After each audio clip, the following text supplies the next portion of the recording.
We're going to talk a little bit about popular chord symbols.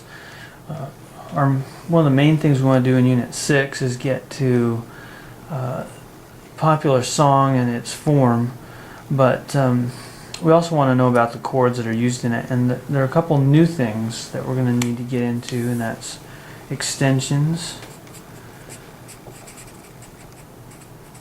and alterations of chords.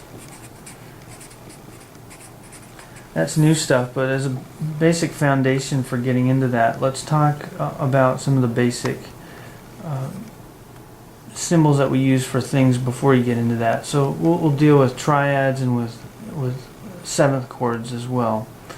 The first thing is that we're gonna use numbers, but it's not gonna be like figures. When I write, say, let's take D6 as an example. Now, let's contrast that with, say, 1/6. This 6 is an interval from the bass. We know that with a 1 chord that we'll have 3 in the bass, and that we're going to measure a 6th up above that and get to a 1. Now that's a way different thing than what we're doing here. We're not measuring from a bass note.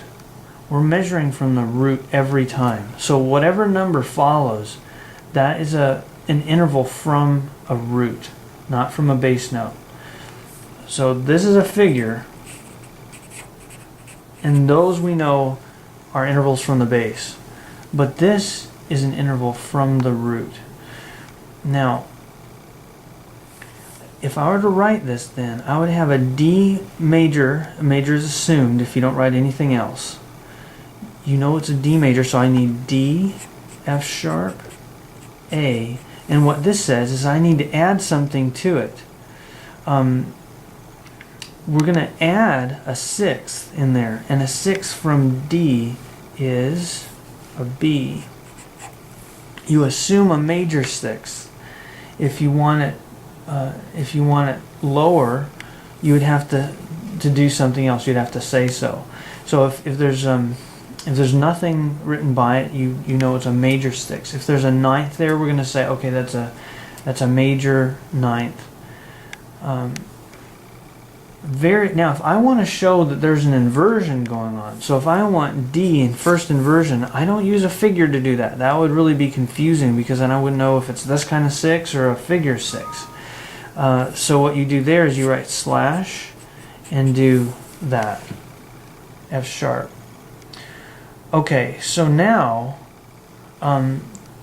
let's get triads first. We have major, we have minor, we have diminished. Let's write this. Use that symbol. And we also have augmented, or that symbol. If it's major, if I want D major, I can just write D, and I'll know that it's major. If I want minor, I have to make a note of it. Now, some people, to get that quality, will do D with a minus. That means the same thing. You could also write out mine, M-I-N, if you like. That works as well.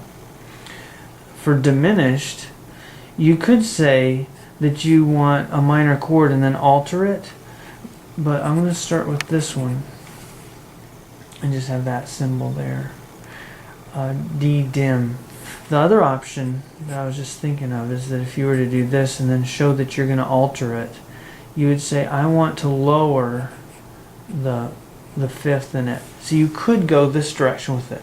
I only mention that because of what we're going to do with some symbols for 7th chords, and that's a typical way to do it. But this is the one to remember. Okay, augmented. You could put the plus on there, or you could write it out. Aug for augmented. You'll notice that there is not one standard way to do things. Okay, this has to do with triads and some of the different possibilities for notating these different qualities that we've got up above. Now let's move to 7th chords, and for that I'm going to use this. 7th chords. How High the Moon, Morgan Lewis. Now, this is I just took this from a fake book, and I cut and pasted it so I could slip in another treble clef in here for us to write out some of these chords. you can see quite a variety of seventh chords here. Everything's a seventh chord. This is M-A-J for major, G major 7. This uses the little minus sign to show a minor chord, G minor 7th chord. Here's C7. Okay, so what do these mean exactly? Let me line these up with the different qualities that we can have. We can have a major major 7th chord. We could have a minor minor 7. Most common is major minor. That's a dominant 7th chord. That means a major triad and a minor 7th. Minor minor, we could have half diminished. I guess I'll use this symbol. And fully diminished 7th chord. So if it's half diminished, it means we've got a diminished triad and a minor 7th. If it's fully diminished, it means a diminished triad and a diminished 7th. Hopefully you know all that stuff. That should all be old hat. And now we're going to show some ways to symbolize it. This is easy. This is the default. If you write nothing, like here's the C7, that is assumed to be a major minor 7th chord, a dominant 7th. So if we were to write this out, then a C7 would be C, E, G, and then B flat to give us the minor 7th. A major major 7th chord is what's meant by this right here. So this G major 7 stands, ooh, yeah, that's it. It stands for this thing here. Let me write that out. You need a G major triad and then a major 7th. So I need an F sharp on that one. Now a lot of you may know about this symbol. I see it in chord charts for church music a bunch. And it's kind of prickly, so it helps me remember that it's major major, kind of that bright shiny sound that we associate with the major major quality. So that's kind of evocative. But it's an alternate to writing major out like that. Okay, minor minor. How do you show that? You can do a little M, just like you use a little M for triads, but now with a 7th there. So you're just having to write in each of these two cases that it's major or minor because both are major, both are minor. This is a mixed bag. It's our default, so we don't have to write anything. But to indicate that it's major major, we just write major. To indicate that it's minor minor, we just write the minor as a shorthand for that. Then they use this, so be aware that you could write that as well. Let me write that one out. So G minor triad, and a minor 7th would be an F. F natural. Put that on there just to remind yourselves.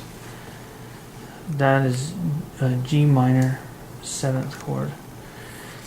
Alright, now the half diminished triad, minor 7th. Let's see, where does that show up? I added here a special way to show it. You could do it that way. A, give the root, and then the quality with that symbol. But look how they did it. They made the minor, let me do it a little bit different way. So you could indicate that it's minor. They chose to do it this way. And then alter it. So if you take a minor triad and you want to make it diminished, you've got to take the chordal 5th and move it down.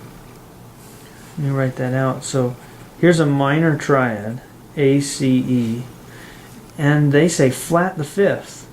So drop it and you end up with a diminished triad. Now we also need that minor 7th, so let's put that up on there. That'd be G natural. Alright, so we could write a minor 7, but then alter it by saying, okay, take that 5th and flat it. And you can write it below or to the side, whatever, just so it's associated with this chord. You're altering that chord. Now diminished, they wrote it this way. They said F sharp, the root, and then diminished 7th. But you could also write F sharp and you can put dim 7 on there too. That would work. Let's spell that one out. So you've got an F sharp as your root. You need everything diminished. So F sharp A C is a diminished triad. You also need a diminished seventh, and for that we need an E flat. It's a stack of thirds, and every third is a minor third. Now in the half diminished, this was A half diminished 7. We need a major third at the top there in between the chordal 5th and the chordal 7th.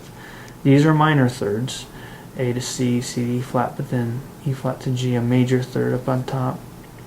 And if you think faster that way instead of trying to work up the 7th, if you can spell it quicker going third by third, do it, that's fine.